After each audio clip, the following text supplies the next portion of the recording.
Welcome to our viewers.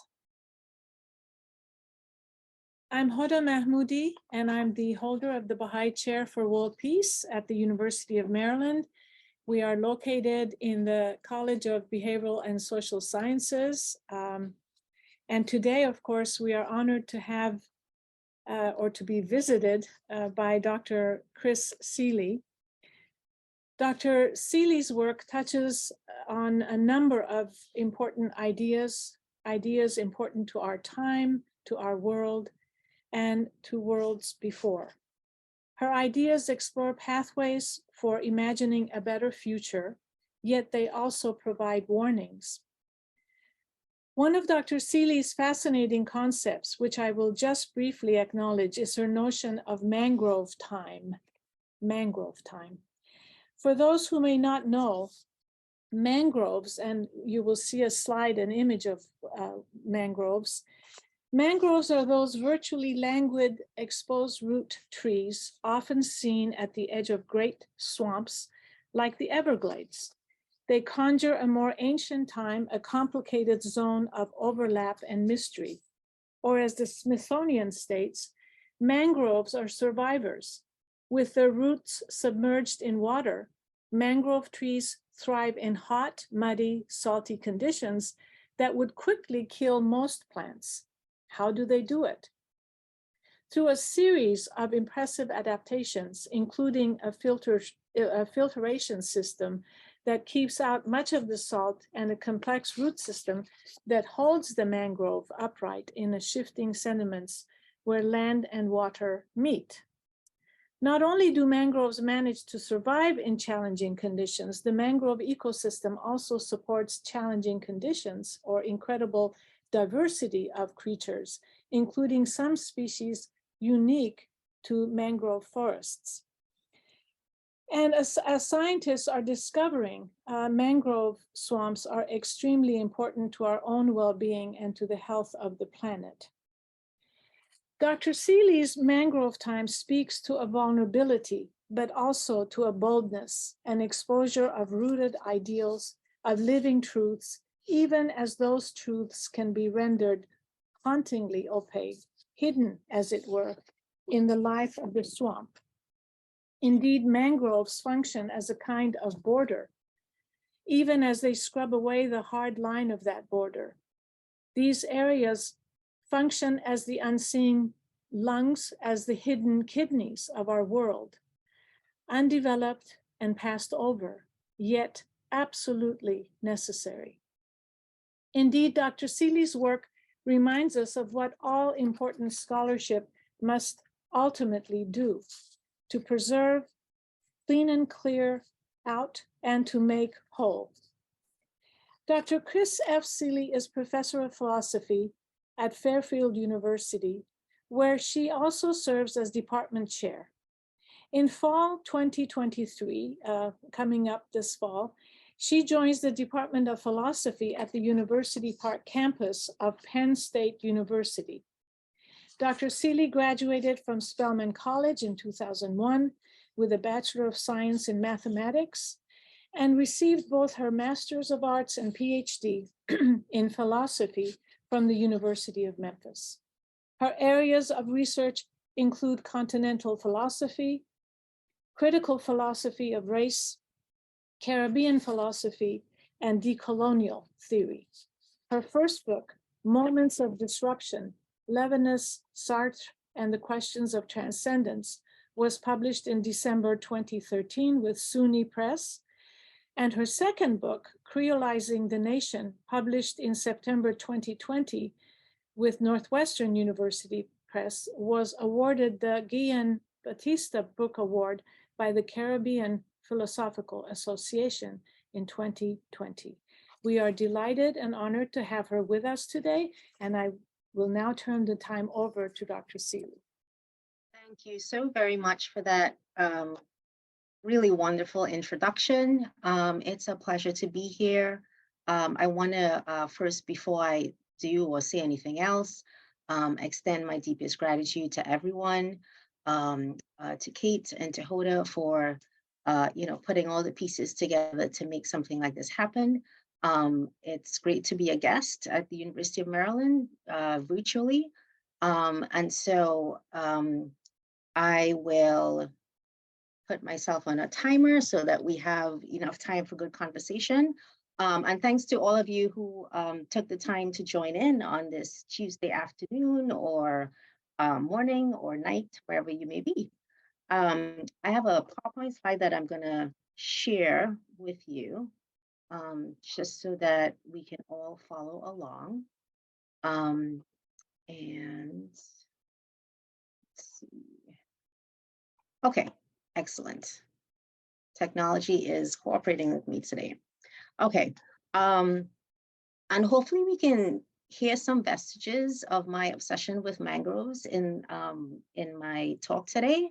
I'm more than happy to pursue that with you in the Q&A. So I'll just kind of foreground my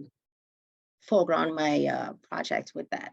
So, so the title today, Variance in the Machine, Mothering and Other Mothering Towards Afrofutures. So when it comes to Black abolition, to Black desiring for freedom, the work of Black mothering and practices of care for Black life more generally are integral to keeping the imagination undomesticated. I'm of the conviction that Black mothering has historically conditioned such possibilities, and in that vein ought to be considered a locus of what we might refer to as those unfathomable aspirations for a world conducive to Black freedom. So, like I was saying, so my argument is that these practices of Black mothering should be considered a locus of what we might refer to as those unfathomable aspirations for a world conducive to Black freedom. I hear echoes of this in Angela Davis's reflections on, and this is a quote from Davis, the Black woman as she interacted with her people and with the oppressive environment during slavery. In Davis's essay, authored, I might add, during her own incarceration in 1972, she reminds us of the Black enslaved woman's, quote, indispensable efforts to ensuring the survival of her people, end quote. Efforts, Davis adds, that can hardly be contested. Work like Davis's often calls me to expand my own understanding of insurgency, of what insurgency looks like in everyday life, on the ground, as it were. Davis's work is one that prompts us to ponder on how insurgency becomes possible, and on the kinds of subject making, or perhaps subject remaking, that, though perhaps not sufficient for insurgency, is necessary for it nonetheless. In that expanded conception, I'd like to argue, we find Black mothering practice. So what if we saw the end of property relations, of settler colonialism, and racial capitalism in our lifetime? What if we were called to return to, or perhaps begin again, a different kind of living in our now? Could we answer that call? Would we be ready to bring back into existence these otherwise futures?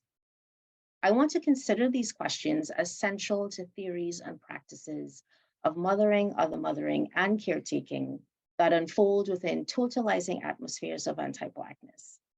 I consider these questions to animate the very ordinary and everyday concerns out of which these practices of giving care to or for Black life emerge.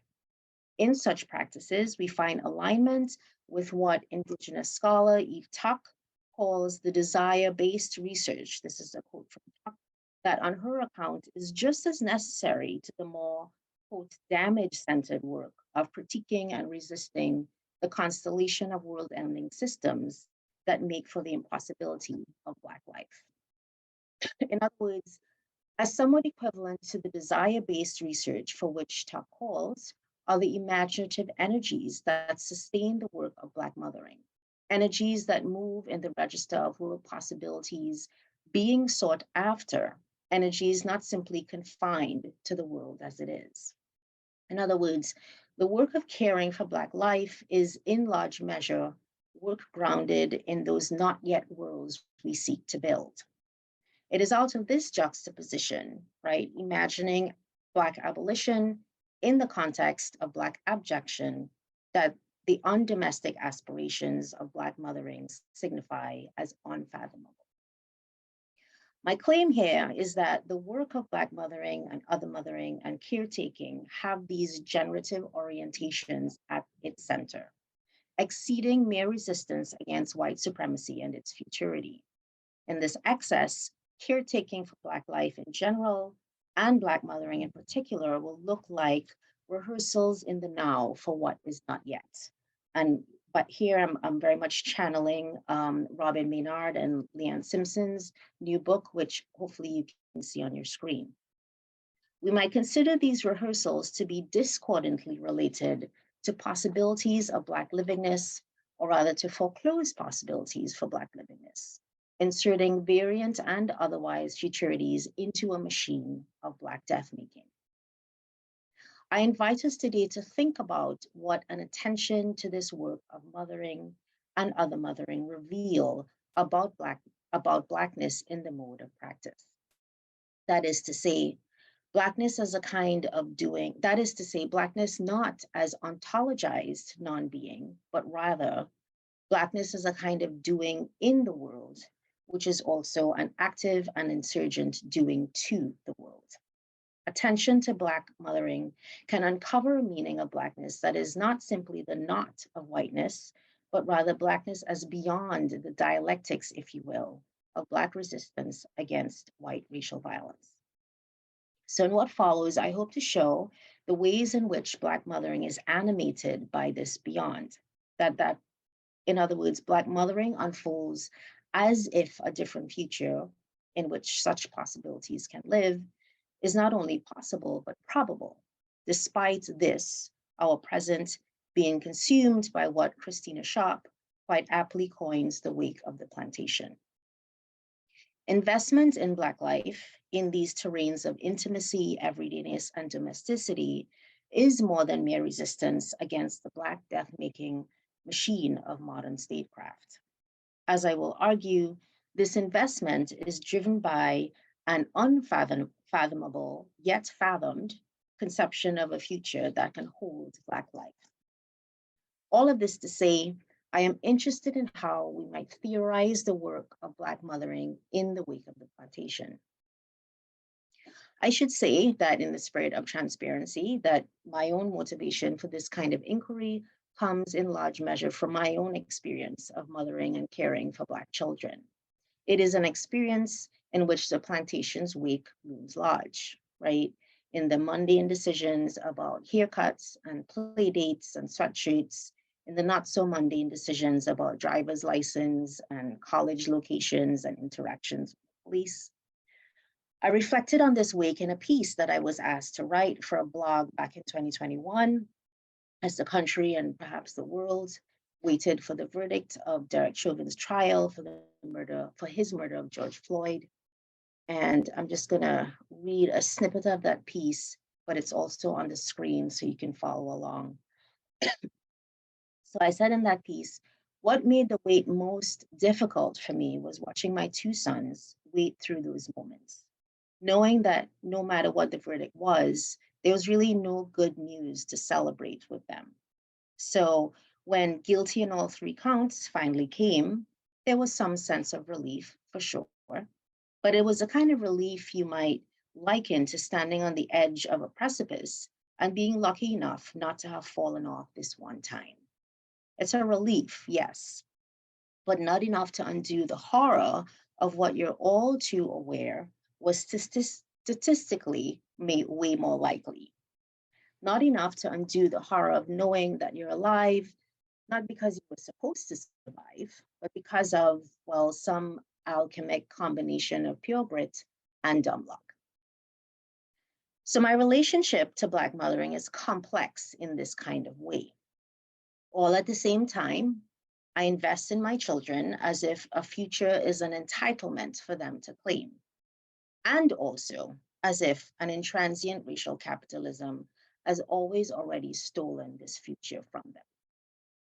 This tension often brings to my own mind Mamie Elizabeth Till Mosley, the mother of Emmett Till, the mother whose decision to display her son's dishonored body seemed to have been grounded in the following calculation, right? So if they could just see in plain sight what white supremacist violence does to a precious Black life, perhaps then there will be a revolution. I often wonder about this calculation, about how much audacity and gamble and courage is in a Black mother's daring to speculate on a potentiality in the world with no evidence whatsoever to legitimize that speculation, namely a potentiality somewhere within or despite or elsewhere than the wake of the plantation for dishonored Black life to hold the world to account. Where in 1954 does Ms. Mosley find grounds for this speculation? Certainly not in a national culture that had the wherewithal to brutalize a young child with a violence too gratuitous to ever understand. Certainly not in a nation's failed attempts, or maybe non-attempts, to reconstruct its foundational racial hierarchies. And yet, even in his death, and despite all the confidence, to the contrary, Emmett Till's humanity was cared for in this way, through Black mothering practice. Out of that care work, his humanity made a demand on the future to, at the very least, condemn itself for its failure to honor that humanity when alive. The official historical archive, of course, tells us a story about Emmett Till's stolen life, about an entire modern architecture that, in Ruthie Gilmore's words, casts Black life for a death that is always untimely, always too soon, always premature. But this story of the official archive tends to not be my first premise of Black mothering. My speculation is that it wasn't Mamie Till's either during her son's living or in her son's dying. What I mean by this is that, like many Black mothers, I don't prepare my children to die, even as I am acutely aware that their lives are marked as fungible and dispensable on account of their Blackness. Like many mothers, I don't prepare them to concede to the living death that Cameroonian scholar Achille Mbembe identifies as the product of modern necropolitics. To be sure, the anti-Black inflection of this necropower means that I am forced to be somewhat prepared for the possibility that my children will not bury me. But all this withstanding, and to borrow Robin D.G. Kelly's words here, Black mothering and other mothering have more to do with imagining a different future than merely being closed off about the present. And so, as a central modality of Blackness, as active insurgency in the world, Black mothering complicates one's understanding of the intractability of the plantation and its wake. It complicates one's encounter with Afro-pessimism's uptake of Orlando Patterson's claim that Black life in chattel slavery was a life of social death. What connects the many strands of theory building under this Afro-pessimist umbrella is the acknowledgement that under slavery, there was a commodification of the being of the slave and not simply her labor. The Afro-pessimists go on to show that this ontological commodification persists in slavery's afterlife, an afterlife in which Blackness as lived is ejected from the category of the human. The poignant last sentence of Saidiya Hartman's seminal work, Scenes of Subjection, captures this well. Summing up her archival analysis of 19th century America at the interstices of racial sentiment, law, and subject making, Hartman locates the formerly enslaved Black person as follows, and this is the quote that's on your screen. Bound by the fetters of sentiment, held captive by the vestiges of the past, and cast into a legal condition of subjection, these features lime the circumstances of an anomalous, misbegotten, and burdened subject, no longer enslaved, but not yet free. In this context of no longer enslaved, but not yet free, what might we say about the foundational premises of Black mothering? To be sure, the work of Black mothering and caring for Black life more generally doesn't begin at emancipation, right? At the moment marked by Hartman's no longer enslaved but not yet free. To the contrary, we can well imagine Black mothering as work that happened in the antebellum period as well. That is to say, we can just as easily wonder about the foundational premises of the queer work of Frederick Douglass's mother, right? Premises that drove her risky late night visits to a son that would grow up to forget her face, but recall the spirit of care that those nightly visits brought to his childhood. My point here is to invite us to wonder about what a lineage of sorts of Black mothering that across the threshold of emancipation tethers Black mothers or enslaved Black mothers like Douglass's mother to mothers like Mamie Till, like Rovon Wells, who is Tyree Nichols' mother, to Geneva Reed Veal, who is Sandra Bland's mother. To this end, our question about what it means to mother in the wake of the plantation raises another attendant space of inquiry, and that is, what did it mean to mother on the actual plantation? Entangled in circuitries of Black fungibility and commodified Black being. Perhaps a guidebook to Black mothering in the wake of the plantation must return to or retrieve its tethering with Black mothering within the plantation itself. Both are tethered by a context of not yet free. Both are tethered across imagineering for a freedom that is not yet.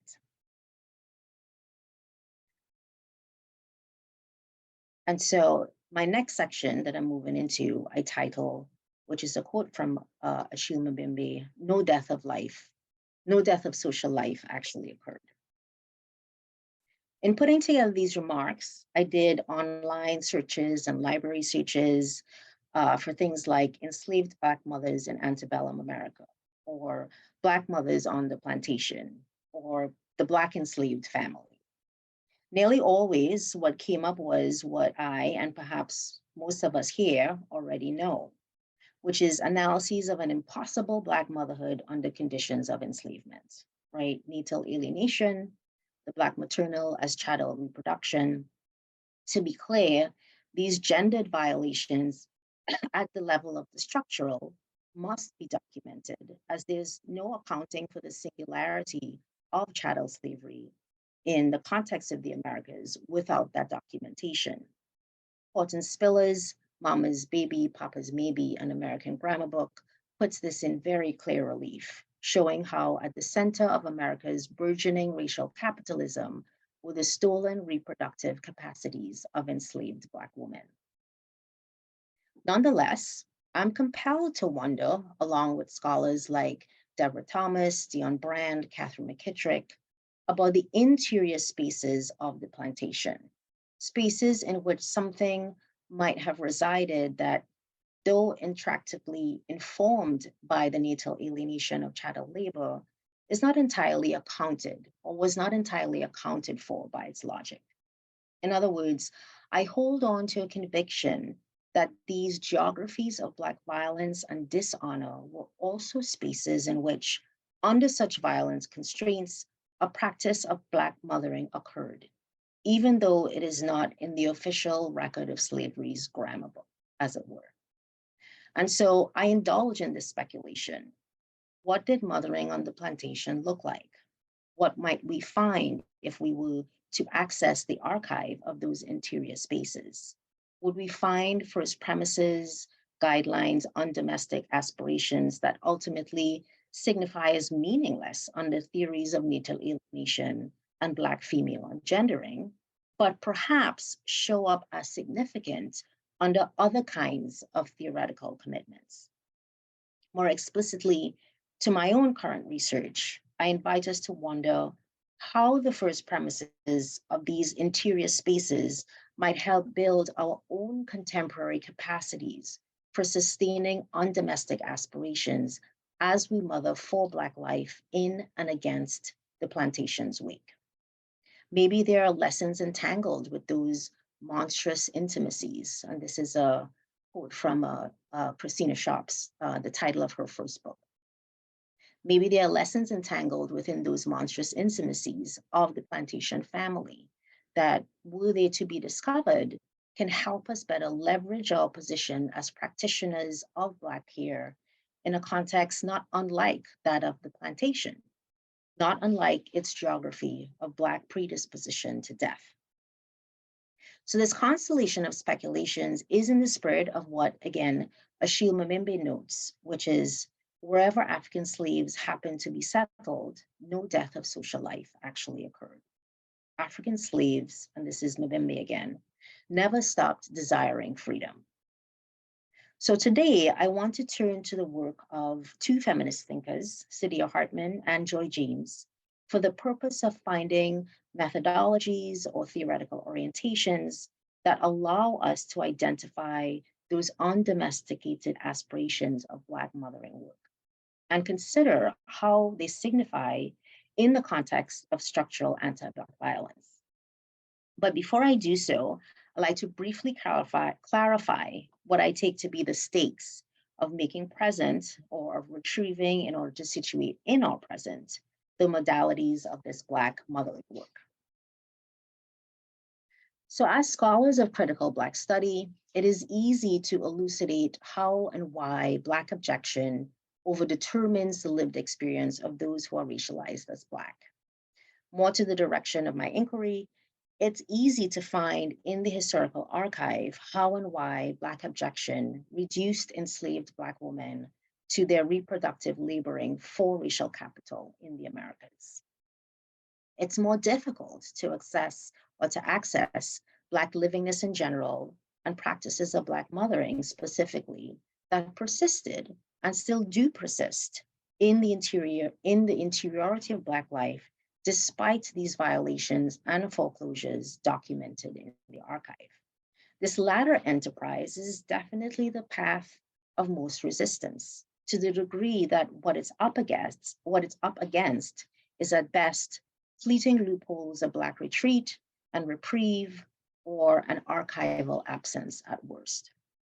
So it's for these reasons that Saidiya Hartman's recourse to critical fabulation as a method promises much to the field of Black study, a field whose critical orientation responds to Western narrations of Blackened subjects as insufficiently or inappropriately human.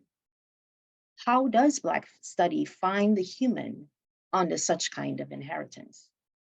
And most at stake in my thinking, what lessons for survival, insurgent aspirations, and imagineering does the field miss when we allow modernities, and this is a quote from Hartman, when we allow modernities, documents, statements, and institutions to decide our knowledge of the past, end quote. So in her work, Hartman tunes and returns to critical fabulation to destabilize the West's narrations of Blackness. Hers is an attempt to render what is absent, namely the Black life in the archive of anti-Blackness, a signifying presence, such that the vacancy itself tells us something about the Black humanity evacuated from the record, curated in the service of racial capital and Western theory. And so now I turn to sort of getting in the weeds, if you will, of Hartman's method of critical fabulation. So much of Hartman's methodology is laid out in his 2008 essay, and you see a snippet of that on your screen, Venus in Two Acts. And so now I'll highlight some key moments in that work that offer grounding for critical fabulation as a method. To begin, to return to Horton Spillers reminds us of the archival silence around female gendered captives in the Middle Passage. Saidiya Hartman uses this archival silence as an entry point for establishing two things. Firstly, she reminds us that this is indeed our unavoidable starting point, so that, to link perhaps more directly to my own question sets, what we know about Black mothers enslaved on New World plantations is, to quote Hartman, little more than a register of their encounter with power, unquote. Little more than what can be extrapolated from an analysis of the ledger and inventory of property and property reproduction. And then secondly, Hartman presents the options available to us as readers and receivers of this inventory of anti-Black violence. So one, we can accept that Fibber and Dido, and these names are the names of the two young girls that Hartman uses in that essay to develop her method, right? Girls whose lives remain unmarked in the official documents. Accept that these two girls exist only within the confines of these violent and dishonorable words on the ledger, or two, take up the more difficult task of exhuming the lives buried under this prose, unquote, from Hartman. So critical fabulation presents a path towards the latter. It is, quote from Hartman, informed by a different set of values, right? And to be clear, isn't all methodology informed by one set of values or another? So under this different set of values, Hartman pursues the challenge put forth by Trinidadian poet Norsby Philip in their poem Zong, to quote from Zong, conjure something new from the absence of Africans as humans that is at the heart of the text. In this pursuit of something new, however, Hartman offers a key caveat about what can never be accomplished because it is in fact unaccomplishable via critical fabulation. In Venus in Two Acts, she asks, and this is a quote, if it is not possible to undo the violence that inaugurates the sparse record of the girl's life, or translate the commodity speech, then to what end does one tell such stories, the stories that are promised to us through critical fabulation? For what purpose do we look for Black mothering practice, for instance, between the lines of undocumented history? If it is the case that this isn't really about undoing the violence of history, what's the purpose of a potential counter history, perhaps, that, quote from Hartman, listens for the unsaid, translating misconstrued words and refashioning disfigured lives? What is the purpose if counter history isn't really about undoing history's story?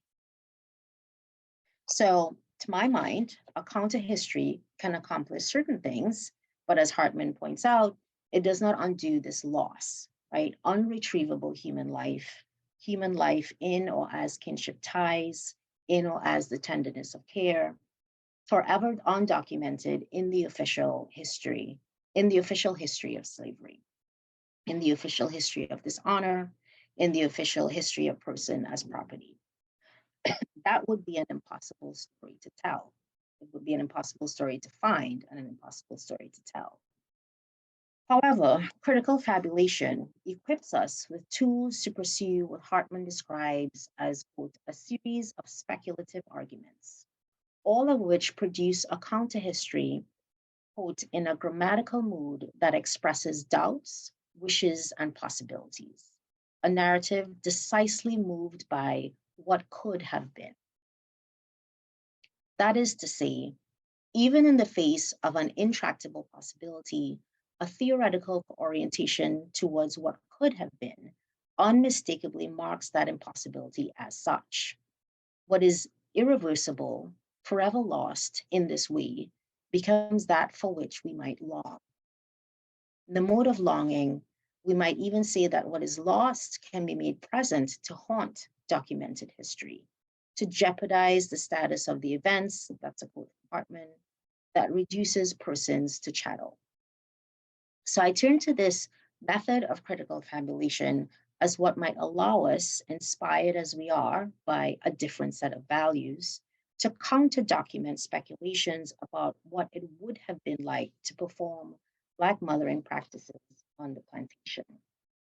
Inspired by a different set of values, we relate to a ledger of anti-Black violence or social death critically, speculatively, finding there what could have easily been the undomesticated aspirations of Black mothers who, despite the forever looming invasion of the master's property claim, imagined quite unfathomably a future beyond slavery and in the most interior of spaces, mothered children as if they were free. So would this counter history be, and this is a quote/question from Hartman again, Would this counter history be for us, mothers who practice care for Black life in slavery's afterlife, or for them, the Black mothers entangled in antebellum violence? The lost turned longing that Hartman identifies as an outcome of her speculative narrative strategy describes my own longing for lessons, for a retrieval of an inheritance or a lineage from which to learn perhaps about mothering Black children in the plantations week. To this end, I want to bring attention to the ethical concerns that Hartman raises, quite rightly, for reopening the histories of violated Black lives via this method of critical fabulation. She notes that through these counter histories, quote, we place yet another demand upon the girls, the women, the mothers, whose lives were already utterly consumed by the demands of the market. To the degree that they make it possible to get close to these past lives so as to retrieve lessons for our present ones, these counter histories require these lives, this is a quote from Hartman again, require these lives to be made useful or instructive by finding in them a lesson for our future or a hope for history, unquote. To my mind, this means that this narrative work of critical fabulation is as much about generating an indebtedness to the lives of enslaved Black mothers as it is about robbing official history of the last word. We find a counter history in these intimate spaces of chattel life to then find ourselves with the weight of this debt in our present, unpayable in ways that only an economy of the gift makes impossible. So yes, a lineage of Black mothering practices tethers us to the plantation's afterlife, to past lives lost to plantation violence. And to mark this lineage as gift is to also mark it as an infinite debt to which we might arguably be infinitely encumbered.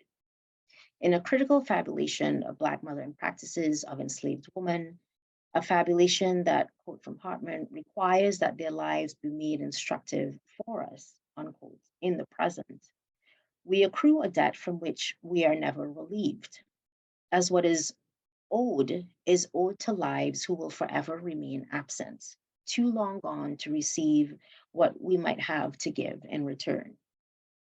Across this economy of gift and unrepayable debt, we, quote from Hartman, establish who we are in relation to who we have been, unquote. Black mothers who can either save our foremothers or ourselves from the weighty obligation to make in our time a time for their humanity. Hartman is right to find these speculative exercises or the speculative exercise in Octavia Butler's Kindred exemplary in this regard. The counter history that critical fabulation gives us is one that retethers us to an unmarked history only to break us open. It gives a counter history that refuses closure and instead renders us in the present incomplete. And so now, alongside Hartman's work, I'm going to now turn to Joy James and her work on the captive maternal, and present to you what, to my mind, is work within James's captive maternal that can help us flesh out these questions and these ideas. So in Joy James's conception of the Black matrix, we find a theoretical architecture that pursues what is quite similar to Hartman's critical fabulation. That is to say, where Hartman's work tracks the radical imagination and everyday anarchy, that's a quote from Hartman, of the interior spaces of Black life, Joy James theorizes through the Black matrix, namely the captive maternal at its center, as a locus of, quote from James, a radical vision for a life without trauma. As part of a move that brings theory to practice, James wants us to consider the captive maternal as that which will, quote from James, reproduce resistance detrimental to the conditions from which the Black matrix emerged, unquote. That is to say, resistance detrimental to a Black death-making statecraft antebellum refusal of chattel status, postbellum insistence on world possibilities unrestricted by a pervasive and ever-folding anti-blackness, Black hair work moved by what ought to be unfathomable, yet imagined in and through that Black hair work despite. So refusal, insistence, imagined. My interest is in work that foregrounds these world orientations as politically significant. That is to say, even as these practices of care, broadly construed, live in the interior life of lived Blackness, I heed to Audre Lorde's, for instance, in her insights that they just might be the most deeply political work there is. What I take Lorde to mean by this, and by extension, how I read Joy James's framing of the Black matrix and its captive maternal, is that in the context of global modernity and its structural anti-Blackness, the claim that Black life is worthy of care, worthy of the dignity of consideration, worthy even of a future, are all politically salient claims. They have implications for the fabric of public life.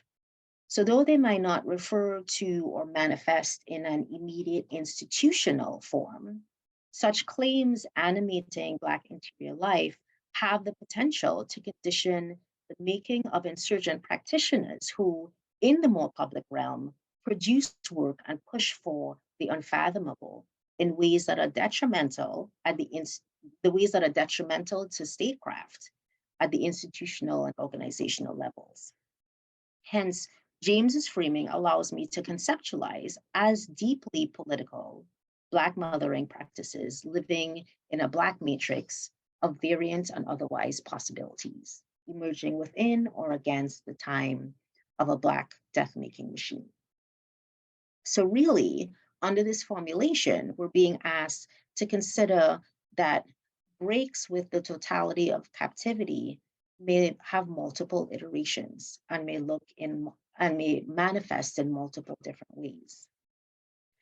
So is there an iteration of breaks in those, quote from James, maternal abilities to transmit culture, intimacy, and honor, which James references, which have historically persisted within the Black dishonor and violations of anti-Black death-making?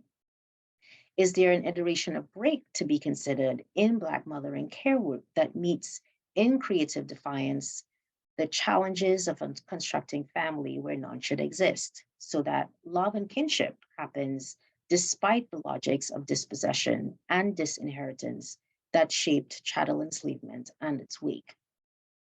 In work that I've done elsewhere, I use metaphors of entanglement, and this is where the mangrove metaphor comes up over and over again.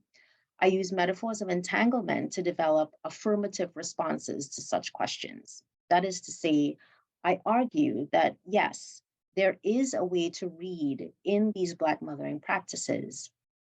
There's a way to read these Black mothering practices for their break-making potential. I consider such practices to be entangled with an algorithmic totality that should be overdetermining in its predictable anti-Black matrix, but is actually not, since this totality is always already broken up by a Black matrix. So Black mothering practices as entangled, or perhaps to say in ways more aligned with Joy James's architectures, Black mothering practices emerging from a locus of the maternal held captive to or within this algorithmic totality.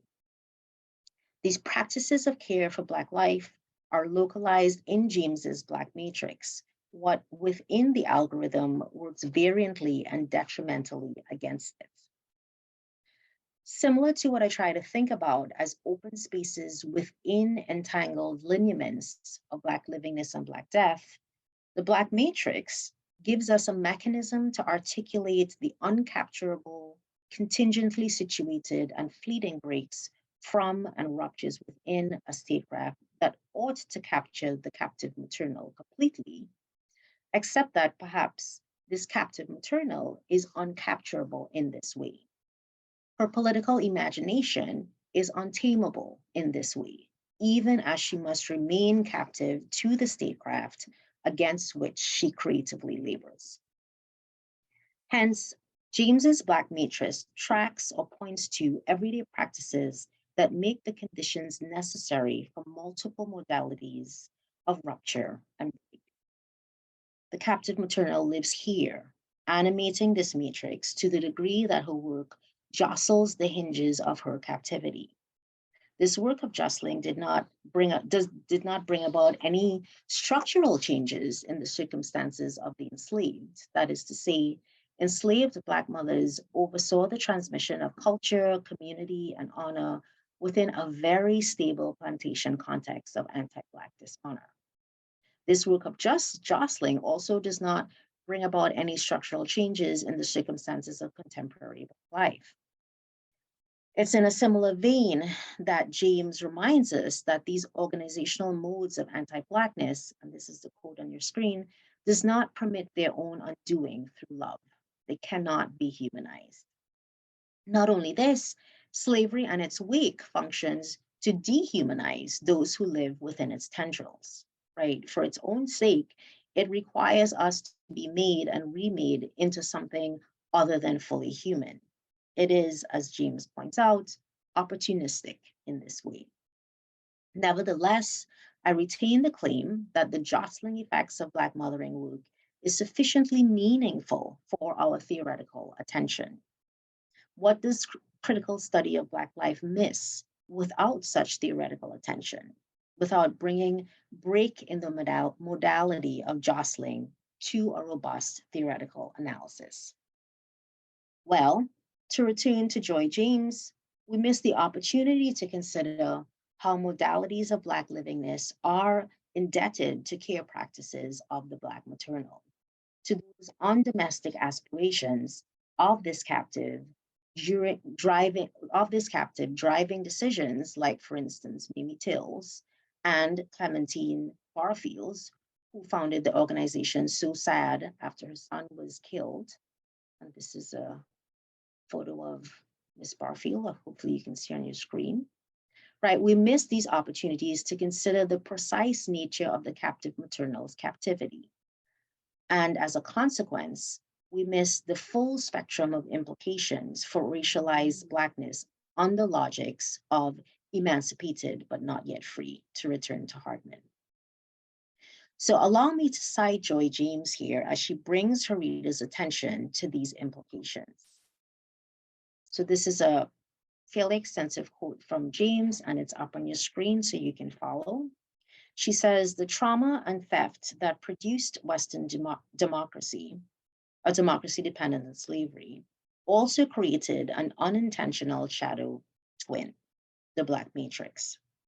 About this Black matrix, she writes, the Black matrix is a fulcrum that exists along a political spectrum that stretches like a plank. The plank-like spectrum upon the fulcrum is shaped by triad formations in racial rape, consumption, resistance, and repression in a renewable cycle of flight, fight, and fixation. The Black matrix as fulcrum functions when the captive leverages her power against captor and captivity, unquote. Also in this essay, James offers the notion of a parasitic sovereign, a notion that on my reading makes abundantly clear the kind of captivity we're thinking about when we think about the captive maternal. She says, a parasitic sovereign is one that is neither free of its captives, nor does it bring freedom to them, unquote. There are a range of implications that arises out of this precise way of living under capture. Sovereign as parasitic, right? Not free of its captives, even as those captives orient themselves under capture towards freedom as not yet, towards something elsewhere and otherwise than sovereign's entangled and parasitic captivity. So on James's account, the parasitic sovereign is Western theory, right? That constellation of political, epistemological, hermeneutic signifying fields within which Blackness is held captive and must work out conditions for living in this mode of emancipated but not yet free. But this parasitic sovereign is also the Black matrix, right? Its shadowy twin consequence that positions the captive maternal to jostle the hinges of her captivity. In that jostling, the captive works variantly and to the detriment of her capture and to the detriment of her captivity. She can do this precisely insofar as her position within the Black matrix allows her the kind of leveraging power that, when deployed, effectuates those uncapturable, contingently situated, and fleeting breaks from the machinery that holds her captive. Though contingently situated and fleeting, these breaks are enough to leverage the material and discursive resources at the captive maternal's disposal for the sake of passing on in the way all Black mothers have passed on and continue to pass on. A quote from James again, radical vision for life without trauma, unquote. Hence, this jostling work is leverage work, work that moves the fulcrum, to cite James directly here, under the anti-Black plank of modern statecraft. So that statecraft, we can imagine, must always be in the business of adjusting and adjudicating with respect to the power of its captive, a power to leverage power, material and otherwise, for the sake of Black living. So Black mothering work at the fulcrum, leveraging our captive indispensability to a parasitic sovereign in order to produce Black life as cared for and as entitled to a future. And so now I'm going to sort of conclude with a section, as we have always done, longing, lineage, and lessons for survival. And here, as you can see on your screen, I'm very much thinking of Leanne Simpson's book, As We Have Always Done, Indigenous Freedom Through Radical Resurgence. So perhaps one of the most intractably difficult things I've had to do was figure out how exactly to mother Black children in the context of the United States. I kid only somewhat, as there's some truth to this, that I only became a Black American when my first son was born here on US soil. Before that, I would relate to my Blackness primarily through my experience as an immigrant, right? I only immigrated to the United States from Trinidad well into my formation as an adult. And so, in a very real sense, my practice of mothering and caring for now 2 US born Black children has been perhaps the premier naturalization process, right? It doesn't come with a passport, but it is certainly a rite of passage. Certainly, we might say, its own unique instantiation of birthright citizenship, maybe. If, like me, your citizenship is from elsewhere, the experience of mothering Black children in the context of the United States entangles you within and beholdens you to this nation's machinery at a very fundamental and lived level of experience, right? Perhaps these kids might just be our anchor babies after all. In any event, this mode of naturalization comes with, and this is a quote from Horton Spillers, the partus sequitur ventrum of antebellum slave law, right? A law that once established, as Spillers reminds us, that the condition of the slave mother is forever entailed in all her remotest posterity. Specifically pertaining to the Black female in bondage, partus sequitur ventrum is perhaps the most material iteration of Joy James's parasitic sovereign, right?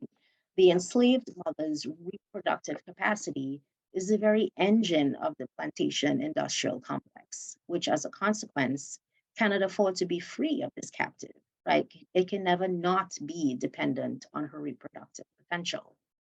Hence, under bondage, the mother's condition of unfreedom forever entailed in all her remotest posterity, such that this posterity forever provides the raw material for racial capital. So what are the implications of this forever entailed for those who mother in slavery's afterlife? Racialized as Black, emancipated, though not yet free. Though we are no longer mothers in bondage, we certainly practice Black mothering under a condition defined by the vulnerability to premature death and to gratuitous acts of violence. another iteration perhaps of the Partus Sequitur Ventrum. This animates Hartman's reminder that our lives are coeval, she says, with the enslaved mothers who imagined, as we imagine now, an end to racial capitalism. It is also the case that through Partus Sequitur Ventrum, the Black womb functioned as source of a disinheritance, right? So this animates Joy James' reminder that, quote from James, from a legal and social standpoint, the slave inherently owned nothing, including herself, which she can then bequeath to another. So under these wombed structures of disinheritance, the parental relationship was removed from the scene of chattel, lest it got in the way of the proprietorial relationship of the master. Also, the story of documented history goes. But against this official story, we can also inquire in that grammatical mood of Hartman's method and raise concerns as to whether and why this account of disinheritance really says all there is to say. What could have been was that the enslaved mother nurturing undomesticated imaginations about abolition and freedom. What could have been were intimate spaces energized by aspirations for world possibilities, aspirations not simply confined to the world as is. Leanne Simpson writes about Indigenous freedom through radical resistance. And yes, there are significant differences, to be sure, between indigeneity and anti-Blackness in the context of the Americas. Both twin violences, crucial to the unfolding of settler colonialism, but sufficiently varied in their relationship to land and labor usurpation. I acknowledge these differences as I bring into consideration Simpson's argument for a radical resurgence in the present of Indigenous lifeways. She says in this text, we have first to survive in order to escape, and we have to escape enough before we can mobilize. So perhaps as the shadow twin to the disinheritance of Partus Sequitur Ventrum is this inheritance of survival for the sake of something unfathomably otherwise. Perhaps forever entailed in all her remotest posterity is the gift of the Black mother's radical and urgent imagination about the end of property relations, the end of settler colonialism, the end of racial capitalism. The work of Black mothering, other mothering, and caretaking have these generative orientations at its center. At the center are first premises that exceed resistance against white supremacy and its futurity.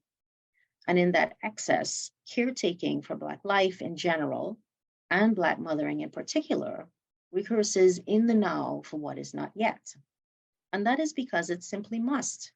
We survive not just to survive, but ultimately in preparation for what awaits on the other side of this as yet incomplete project of freedom.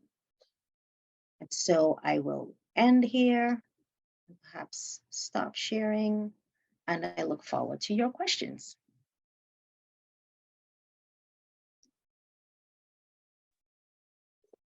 Thank you so much, Professor Seeley. That was great. Just for the audience, you can add your questions, which people already have started doing, into the question and answer box, and they will then be read out to Professor Seeley. So we have one question ready to go from the audience, so I will start with that. So the question comes from Malik Wilson, who says, thanks for your talk. Can you speak to the mangrove ideal, how it speaks to the possibilities of life for the heart and the mind? Yes, I appreciate that question, and for the invitation to say, to talk about what I like talking about, which is the mangrove. So just to contextualize how my sort of experimenting and playing around with the mangrove is really part of a larger constellation of metaphors and analogies and various conceptual trinkets that I work with to try to capture what really is the heart of what I try to work out, which is that I want to be able to hold these two claims together at the same time, which is one, the climate of anti-blackness with which we live, right, is pervasive, all-encompassing, perhaps over-determining, right? So that, but not and despite, right, it has always been the case that within that history of pervasive anti-blackness, Black folks have figured out or have developed mechanisms to survive and thrive in ways that I think that are unique to the Black experience, right? And so most recently, I'm like working with the metaphor of entanglement to kind of parse through that. But more to the question, the mangrove, right? And Professor Mahmoudi at the beginning kind of walked us through the sort of ecology of mangrove life. The way the mangrove sets itself up to thrive in conditions that, you know, at first glance or at the outset, it's supposed to make life impossible. That is what attracts me to mangrove growth as a type of metaphor. I'm also particularly drawn to mangrove because of the type of climate that it grows in. So I think that sort of entanglement between Black death and life making signifies in really interesting way in the Caribbean, you know, as a sort of crossroads of modernity. And so that's the kind of climate that we find mangrove growth. So that the playing around with that growth from brine, from salt water growing at the shores, sort of playing around with hard and fast delineation between ocean and land, I think has much to tell us about how Black folks do what we do in the conditions that we do it. So I hope that answers the question. Thank you. The next question we have is, will the work on other mothering be published as a book or available as articles anywhere? Yeah, the book. So I want it to be a book. I would like for it to one day when my children give me time to sit with it and flesh it out, to be a book. But I also see you know, the various moments of working out the process of what would be a larger book coming out in articles and such. I will hold myself to that promise that it will be out there in some version at some point.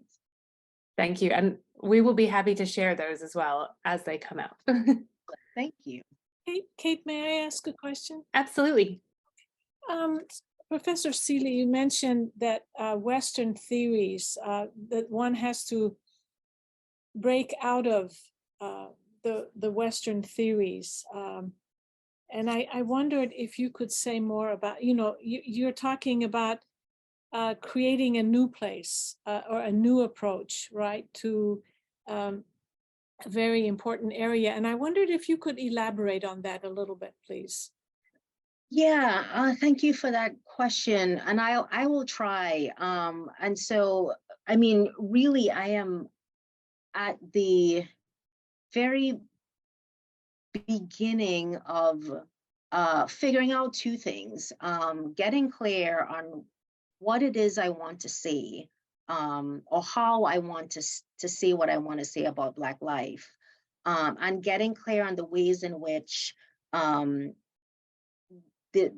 my own tools as a philosopher, right, trained in you know, with Western theory, right, Western theoretical tools, perhaps ties my hand a bit as I try to say what I want to say, right?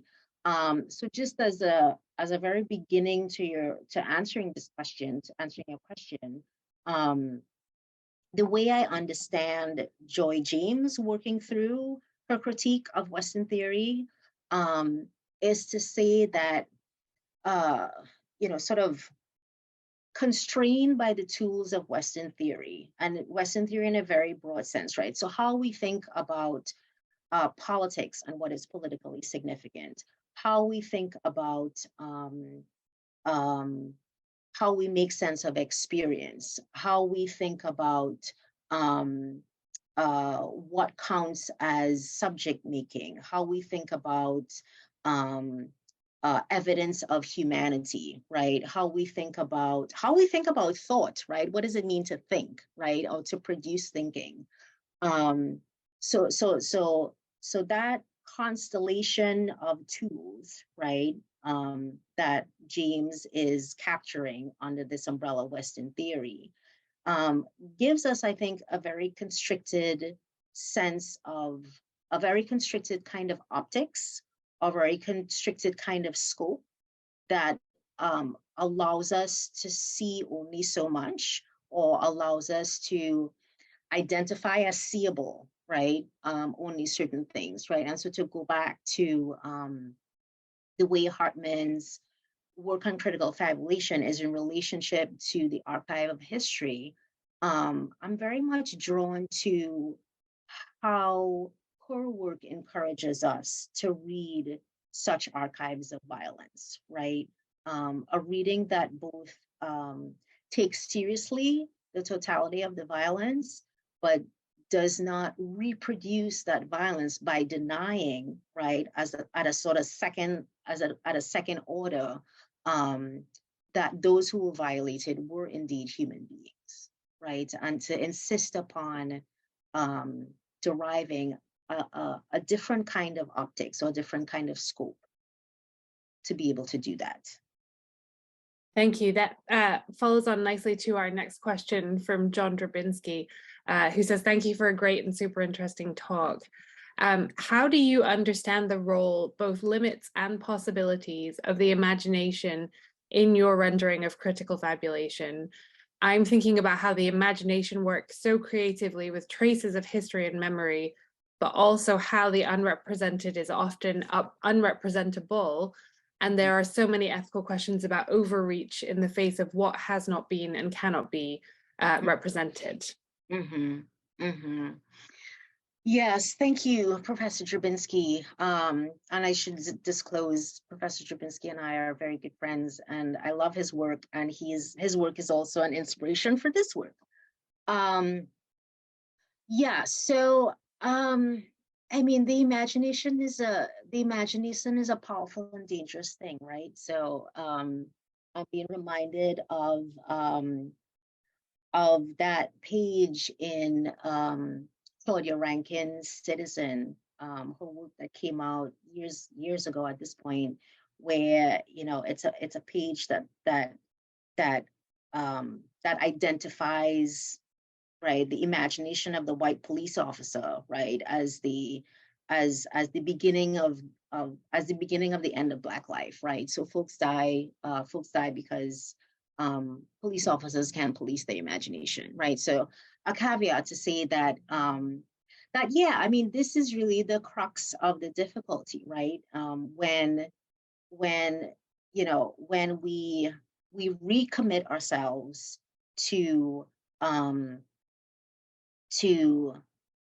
acknowledging, recognizing that those the quote unquote objects of those violations are or were actual human beings, right? And to then be moved by that acknowledgement to do something, right? To respond, to, if we want to be kind of Levinasian about this, respond to those faces, right? Absent though they are.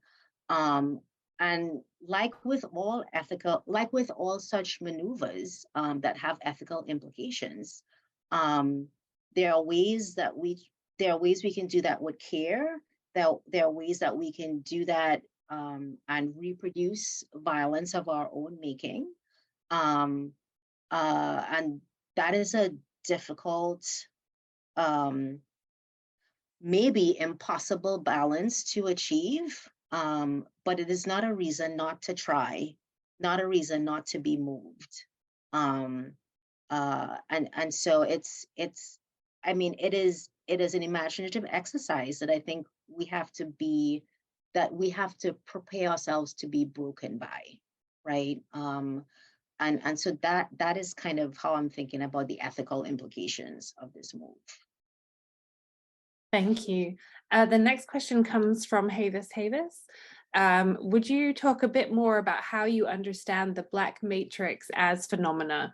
Does it include and also work against anti-Black racism, namely the working against anti-Blackness being the leverage associated with Black futurity? How do we then understand care as an expression of futurity? Right. So thank you for that question. I'm not going to guess who that person is, but if it is who I think it is, also a good friend of mine whose work that I'm inspired by. So the Black matrix as a locus of, I'm sorry, Kate, could you repeat that? A locus of anti-Blackness or a locus that works against anti-Blackness? So a bit how you understand the Black matrix as phenomena, and does it include and also work against anti-Black racism? Right. Yes, right. And so this is, unless my reading and or understanding of James is wrong, this is how I read James, right? The Black matrix as that clearing, if you will, maybe that's not the right analogy, but that clearing, if you will, within the totality of anti-Black violence, that locates phenomena of aesthetic, cultural, existential, discursive, et cetera, that locates phenomena that pushes against, that whose work is anti-Black, who that works against anti-Blackness, right? And my understanding of James is that she wants to locate the Black maternal at the center of that, right? So it's an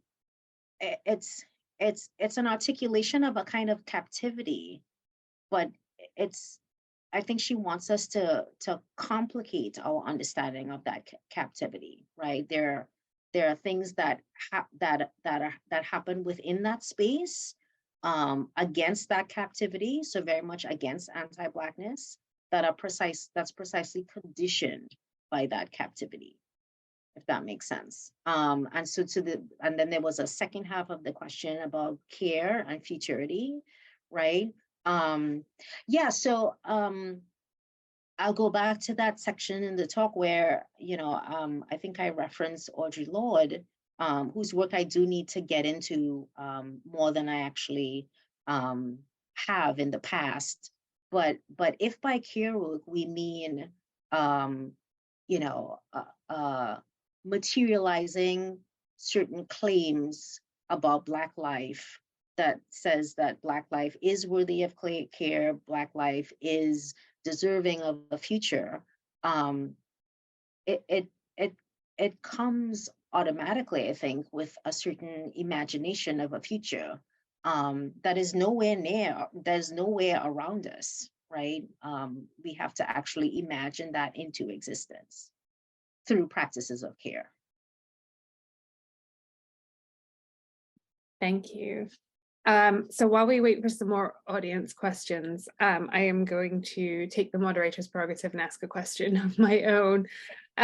So I really liked when you were talking about the idea of reading between the lines of undocumented history, and what the purpose of a counter history is, whether it's undoing history's story, but also that the counter history doesn't undo the loss.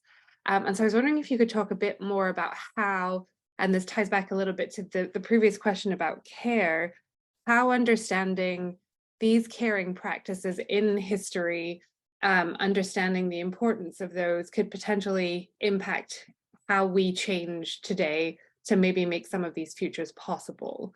And so how does our understanding of what was kind of continuously occurring throughout history that has been ignored change how we understand where we are today to then possibly change the way things are in the future, if that makes sense?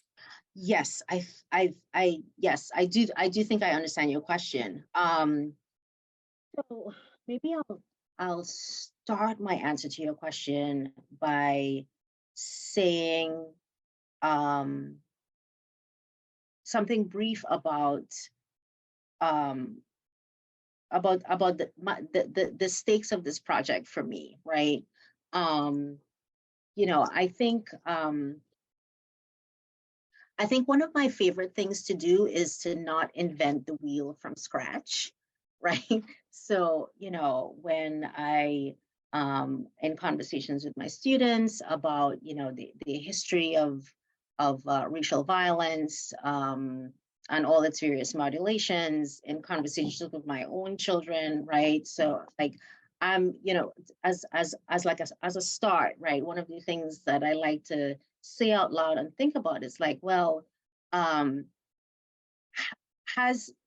we as a human collective encountered such problems before, right? And are there lessons in our past encounters with those problems that can help us such that we don't have to invent the wheel from scratch, right?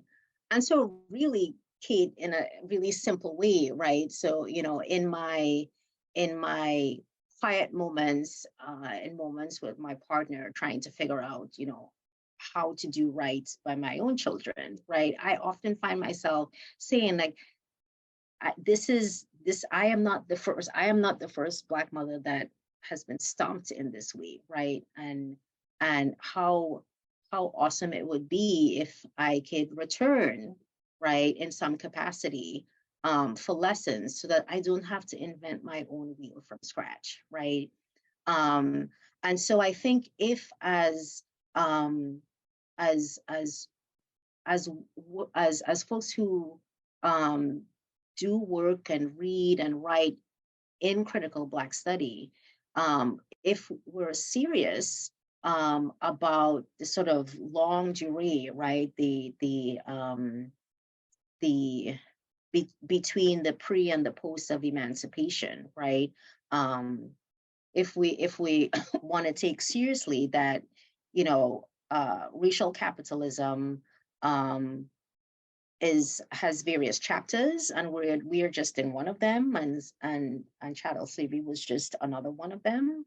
I think that also should compel us to think about the ways in which communities of Black folks who have come before us did more than just sit and suffer, right? They did more than just sort of resign themselves to be non-human property, because we do more than that, or we desire to do more than that, right? And so if there is a way for us to speak to each other across history, then by the very simple acknowledgement that we're not inventing this wheel from scratch, I think can be quite profound, if that makes sense. Absolutely, it does. And actually I think that feeds into the next question very well. From Nasim Ahmadiyya, you mentioned that you parent your boys both in the reality that their lives may be cut short, but also as if they will inherit a world full of freedom and possibility. Can you share some practical examples of how you parent with the eye to possibility and what that has done for them / what you have noticed the impact to be? P.S. Loved your talk, and like you, came to understand better the US death-making machine after emigrating to the US from the Caribbean and also raising a Black boy. Good. I appreciate your question, and I'm grateful that if anything I had to say was helpful, so that means a lot. So practical. Yeah, I mean, so like I guess as a step one, in throughout their life. So my oldest son is about to start college, so he's 17 going on 18. And then my youngest black son is 9, right? And so, I there are various sort of age moments in their lives. And so maybe I would say as a first step, in ways that are age appropriate, my partner and I, always make it very clear to our children, about the reality that they're up against, right? So uh, they understand, to the fullest sense that they can, given their age, what it means to move around in the world, as Black men in America, right? So that's as a first step. Um, and then perhaps on that foundation, um, I so I guess if I can sum it up in a bow, I would say that, um, at base of my own parenting encounters and practices is, um, a demand to my children that they be audacious. They um, have a full sense of what their capabilities are, what their possibilities are, and go for that, um, in a way that is, in a way that recognizes that they're making that move as Black men in America, right? Um, and if that makes sense, and I let them see me do that. Um, and I think Joy James's language of leveraging is ultimately is a really good way to capture, our very everyday conversations in our household. Like, for instance, you might be in a class with a teacher who, has some funky stuff going on because you happen to be a student of color in their class.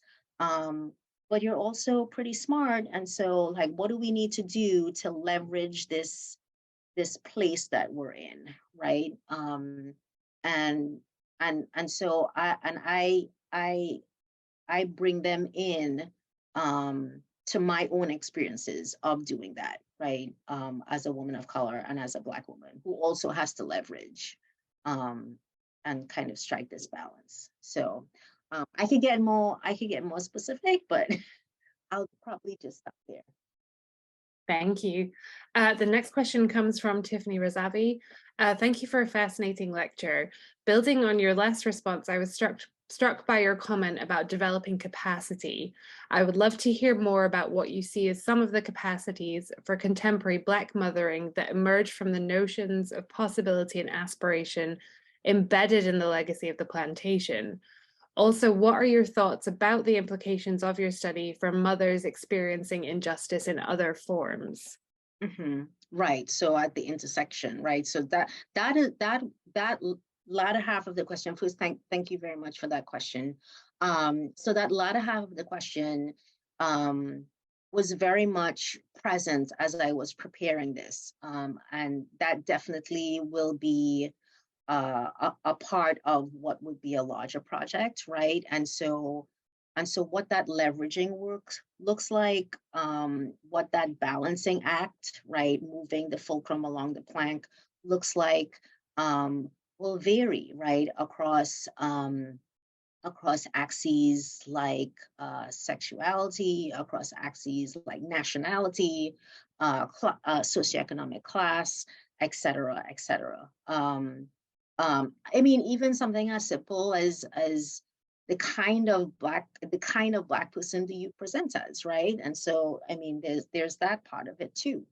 Um, and so and so I'll say that what what developing capacities look like, what it means to keep one's imagination undomesticated looks like is going to on the ground be different depending on where within that matrix or within those matrices of intersection you are.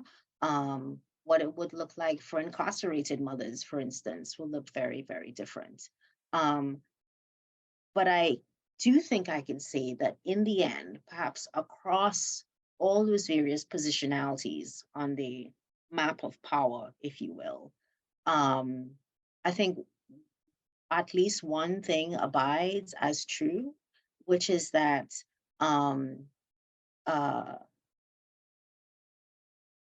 the practices of Black mothering, insofar as it is about a politically significant claim, which says that the Black life for which I care and invest is entitled to a future.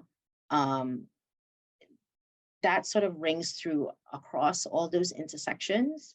And that, I think, is the core of what will keep that capacity making practice alive. So I'll stop there.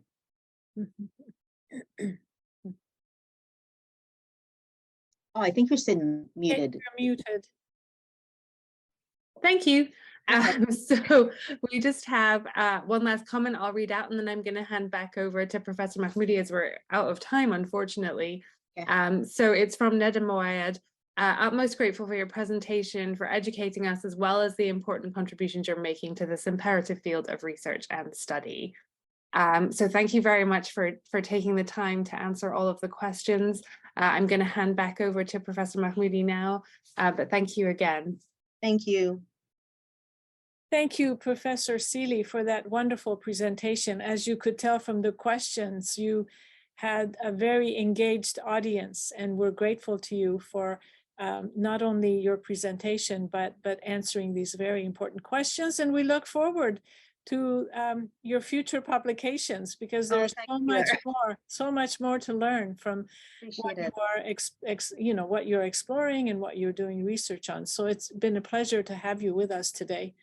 And of course, I'd like to thank our audience for joining us today, and also to thank our co-sponsors, the Anti-Black Race Initiative at the University of Maryland.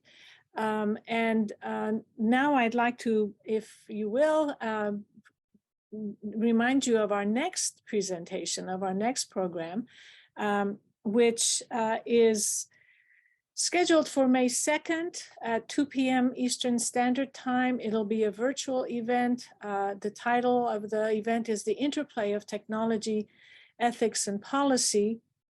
It is presented by, it'll be an interdisciplinary presentation of a very important topic, as you know, especially these days, in that Professor Rob Reich, Professor Mehran Sahami, and Professor Jeremy M. Weinstein have published a book called System Error: Where Big Tech Went Wrong and How We Can Reboot.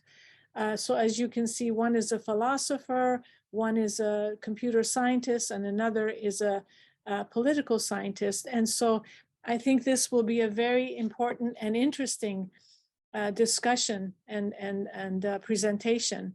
And I invite all of you to please join us on May 2nd of this coming next month for this wonderful, important program.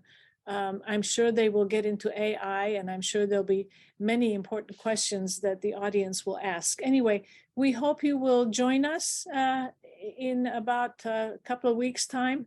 And again, thank you all for joining us today, and we'll say goodbye now.